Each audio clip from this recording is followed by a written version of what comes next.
Hello everyone, જય શ્રી કૃષ્ણ. મારી channel પર તમારું સ્વાગત છે. આજે આપણે ચિકનના પરાઠા બનાવવાના છે. તેના માટે આપણે આ મીડિયમ સાઇઝના 4 થી 5 કાંદા લીધેલા છે. હવે તેને આપણે છોલીને રાખીશું ને છીનવાના છે. અહીંયા આપણે આ 400 ગ્રામ ચિકનનું હાજો આપણે છૂંદેલો હાજો લીધેલો છે ચિકનનો, અને અહીંયા આપણે લીલો મસાલો દળીને રાખેલો છે. આપણે અહીંયા જોઈ શકીએ છીએ, આપણે આ છીની લીધેલી છે અને આ કાંદો લીધેલો છે. હવે આપણે છીનીની અંદર આ કાંદાને આવી રીતે છીનવાના છે. તમે જોઈ શકો છો, આવી રીતે તમારે મોટી છીનીમાં કાંદાને છીનવાના છે. આપણે અહીંયા જોઈ શકીએ છીએ, આવી રીતના મેં જાળીવાળી કપડું લીધું છે. અને જાળીવાળા કપડાની અંદર આપણે આ કાંદાને લેવાનો છે ને આવી રીતે તમારે આ પોટલી બનાવવાની છે. એ પોટલી બનાવીને આવી રીતે તમારે આ કાંદાનો રસ કાઢવાનો છે.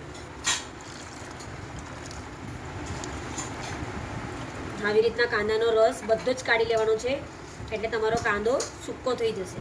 એનામાંનું પાણી બધું જ કાઢી નાખવાનું છે.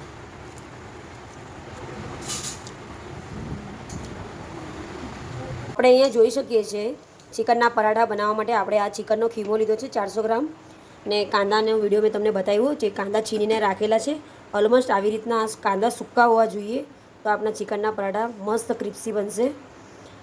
જોઈ શકીએ છીએ, આ ચિકનના ખીમાને આપણે તેલમાં નાખી દીધો છે. હવે આપણે આવી રીતના એને થોડીક વાર માટે ફ્રાય થવા દેવું છે. આ તમે થોડીક વાર આખો ખીમો થોડોક વ્હાઈટ થઈ જશે, એના પછી આપણે એના અંદર કાંદા ઉમેરવાના છે. આપણે જોઈ શકીએ છીએ, આ ચિકનનો ખીમો ઓલમોસ્ટ વ્હાઈટ થઈ ગયો છે. હવે આપણે એની અંદર આ કાંદા જે છીનેલા હતા તેને ઉમેરવાના છે અને થોડીક વાર માટે એને ફ્રાય થવા દેવાના છે. આપણે અહીંયા જોઈ શકીએ છીએ, હવે ચિકનનો જે આપણે ખીમો હતો તે સોતરી લીધો છે. હવે એની અંદર આ કાંદા પણ ઉમેરીને થોડીક વાર માટે થવા દીધા છે. હવે આપણે એની અંદર મીઠું નાખીશું. હવે આપણે અહીંયા આટલું મીઠું નાખવાના છે. આટલું મીઠું મેં ઉમેરી દઉં છું અંદર. પછી હવે આની અંદર આપણે હવે લીલો મસાલો નાખવાના છે. આદુ લસણ અદરકનો લીલો મસાલો નાખવાનો છે. હવે આપણે એને ફ્રાય કરીશું. આપણે અહીંયા જોઈ શકીએ છીએ, અંદર હવે આપણે હળદર ઉમેરી દીધી છે. હવે હળદર ઉમેરીને પછી આપણે થોડીક વાર માટે પાછું ફ્રાય થવા દેવાનું છે, ને તમારે ધીમી આંચ પર ફ્રાય થવા દેવાનું છે. તો તેનાથી શું છે, તમારો જે ખીમો હશે ચિકનનો તે તમારો કાચો નહીં રહેશે. ઓલમોસ્ટ આપણું આ શાક રેડી થઈ ગયું છે. હવે આપણે શાક રેડી થઈ જાય પછી આપણે આ ગરમ મસાલો થોડોક ઉમેરીશું એની અંદર. આટલો અડધી ચમચી કરતાં બહુ ઓછો ગરમ મસાલો ઉમેરવાનો તમારે આવી રીતના મિક્સ કરી દેવાનું છે અને ગેસની ફ્લેમને બંધ કરી દેવાની છે. જોઈ શકીએ છીએ, હવે આપણે અહીંયા ચિકનના પરાઠા બનાવવાના છે. તેના માટે આવી રીતના આપણે અલગ અલગ ભાગલા કરી દીધા છે. અહીંયા મેં મેદાનો લોટ બાંધીને રાખેલો છે. આવી રીતના આપણે અંદર આ કાંદા છીનેલા પણ નાખવાના છે. અહીંયા લીલો મસાલો રાખ્યો છે રેડી કરીને વાડકીમાં. એની ઉપર એનામાં આપણે આ ઈંડું ફોડીને અંદર આ મિક્સ કરીશું. આપણે જોઈ શકીએ છીએ, હવે અહીંયા આપણે મેદાની રોટલીયા બનાવી દીધી છે. એની ઉપર હવે આપણે આ જે ચિકનનો જે હાજો હતો આપણો તે આપણે હવે આમાં મૂકવાના છે.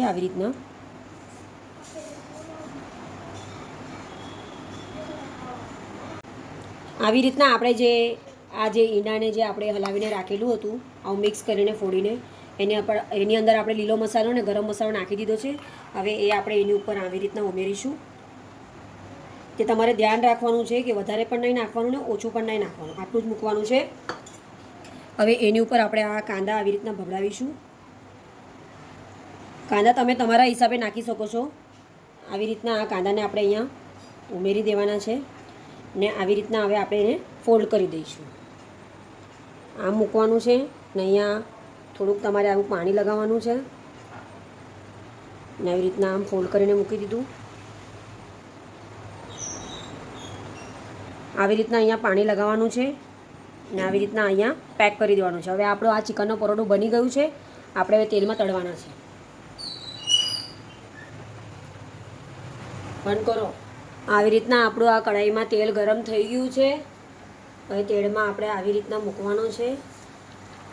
રીતના તમે જોઈ શકો છો, તેલમાં આમ તળતો દેખાતો જોઈએ આ ચિકનનો પરાઠો, તો એવું લાગશે કે આપણા ક્રિસ્પી બન્યા છે.